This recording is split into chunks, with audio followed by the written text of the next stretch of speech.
Hello Vinod, तो स्वागत है आपका एक नई वीडियो में। तो देखिए, हम प्रस्तावना उद्देश्य का प्रेम्बल के बारे में आज पढ़ेंगे। जैसा कि आप सभी को पता है कि यूपीएसआई का एग्ज़ाम है और भी एनटीपीसी का भी एग्ज़ाम आने वाला है, और जीके में पॉलिटी का बहुत बड़ा वेटेज रहता है। तो उसी के रिगार्डिंग में हमने ये शॉर्ट नोट्स तैयार किए हैं, और आई होप प्रस्तावना में इससे बाहर कोई भी प्रश्न नहीं पूछा जाएगा।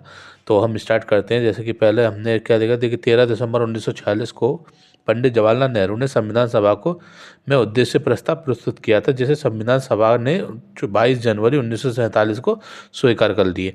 पहला क्वेश्चन जो बनता है वो पूछता है कि उद्देश्य प्रस्ताव किसने प्रस्तुत किया था। तो जवाहरलाल नेहरू ने प्रस्तुत किया था। कब किया था? तो 13 दिसंबर 1946 को।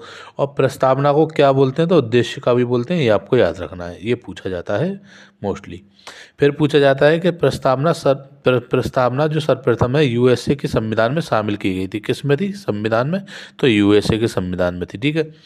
भारत में प्रस्तावना की भाषा कहाँ से ली है? तो हमने ऑस्ट्रेलिया के संविधान से ग्रहण किया है। ये बहुत इंपॉर्टेंट क्वेश्चन है, आजकल ये ट्रेंडिंग में चल रहा है। फिर प्रस्तावना के बारे में देखिए, पढ़ते हैं। हम भारत के लोग, प्रस्तावना में स्टार्टिंग में क्या लिखा हुआ है? हम भारत के लोग, यानी we the people of India. यानी सबसे पहले किसको रखा गया है? भारत के लोगों को। ठीक है। संविधान, देखिए संविधान की शक्ति का स्वरूप भारत के लोगों को माना गया है। ठीक है, ये आपको रखना है। भारत को देखिए, भारत को कैसा माना गया? भारत देश मतलब हमारा किस प्रकार का है? तो देखिए, संपूर्ण प्रभुत्व संपन्न, सोवरेन, ठीक है, समाजवाद, सोशलिस्ट, पंथ निरपेक्ष और लोकतांत्रिक गणराज्य है। ठीक है। भारत का स्वरूप ये 5, ठीक है, बता दिया आपको। अब देखिए, इनको ट्रिक याद करने की, ट्रिक से आप याद कर सकते हैं। SSDR, ठीक है, SSDR, एस से हो गया, एस से आप सोवरन, ठीक है, एस से सोशलिस्ट, एस से सेकुलर, उस और डी से डेमोक्रेटिक, आर से रिपब्लिक। आपको इस तरीके से याद रखना। ठीक है। आप पहले देखिए, संपूर्ण प्रभुत्व संपन्न क्या होता है, आपको ये पता होना चाहिए। बहुत से लोग इसका मतलब नहीं पता होता है। तो उसके लिए देखिए, भारत आंतरिक व बाह्य रूप से स्वतंत्र है। यानी भारत भारत अपने आंतरिक और बाह्य मामले जितने भी हैं उनमें स्वतंत्र रूप से खुद ही निर्णय लेने के लिए स्वतंत्र है। ठीक है, ये आपको पता है। ठीक है। अर्थात भारत विदेश नीति का निर्माण स्वयं करेगा और किसी भी देश का इसमें हस्तक्षेप नहीं होगा। मतलब किस देश के साथ हमें कौन सी ट्रीटी करनी है, कैसे संबंध रखने हैं, इसके लिए भारत स्वयं निर्णय करेगा। किसी अन्य देश का इस पर कोई दबाव नहीं बनेगा। ठीक है, ये आपको याद। दूसरा है समाजवाद, सोशलिस्ट। सरकार संसाधनों का समतामूलक वितरण करेगी, यानी कि समाज के प्रत्येक वर्ग को, प्रत्येक धर्म को बिना किसी भेदभाव के समान संसाधन उपलब्ध कराए जाएंगे। ये इसमें लिखा हुआ है। तीसरा है पंथ निरपेक्ष, सेकुलर। भारत राज्य का अपना कोई धर्म नहीं होगा, अर्थात भारत के लिए सभी धर्म समान है। यानी भारत जो, जैसे पाकिस्तान है उसका मुस्लिम मुस्लिम कम्युनिटी से है, यानी उसने मुस्लिम धर्म, उस धर्म वाले देश है। ठीक है। उसी तरीके से भारत का कोई अपना धर्म नहीं है। भारत में सभी देश धर्म समान है, सभी लोगों को समान अधिकार दिए जाएंगे। जी, हमारा ये खूबसूरती है हमारे भारत देश की। और देखिए, चौथा जो है वो है लोकतांत्रिक, डेमोक्रेटिक। और डेमोक्रेटिक क्या होती है? देखिए, अब्राहम लिंकन ने बताया था कि जनता के द्वारा, जनता के लिए, जनता के द्वारा चुना गया शासन, क्या क्या, ठीक है, ये लोकतांत्रिक होता है। ठीक है, जिसमें जनता ही चुनती है, अपने लिए ही चुनती है। ठीक है। सार्वभौमिक वयस्क मताधिकार, मजबूत विपक्ष होना चाहिए, और स्वतंत्र न्यायपालिका एक लोकतांत्रिक की विशेषता है। कौन सी विशेषता है? सार्वभौमिक वयस्क मताधिकार, यानी सबको मत करने का अधिकार हो। मजबूत विपक्ष होना चाहिए, विपक्ष जितना मजबूत होगा उतना ही जो करंट सरकार होगी वो बरकच्चा करेगी। स्वतंत्र न्यायपालिका, ये न्यायपालिका स्वतंत्र होनी चाहिए, जिससे कि वह सही निर्णय और सही लॉ को मेंटेन करके रखे।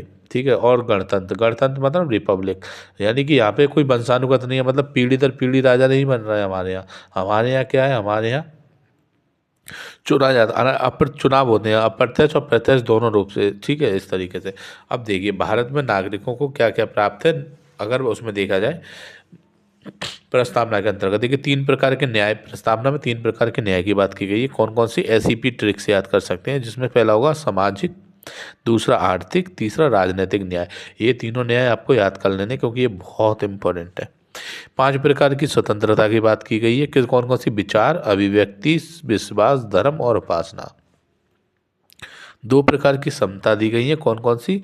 प्रतिष्ठा और अवसर की समता हो, समता हो। ठीक है, ये आपको याद रख लेना है। अब आते हैं नेक्स्ट। आई होप आपको क्लियर दिख रहा होगा।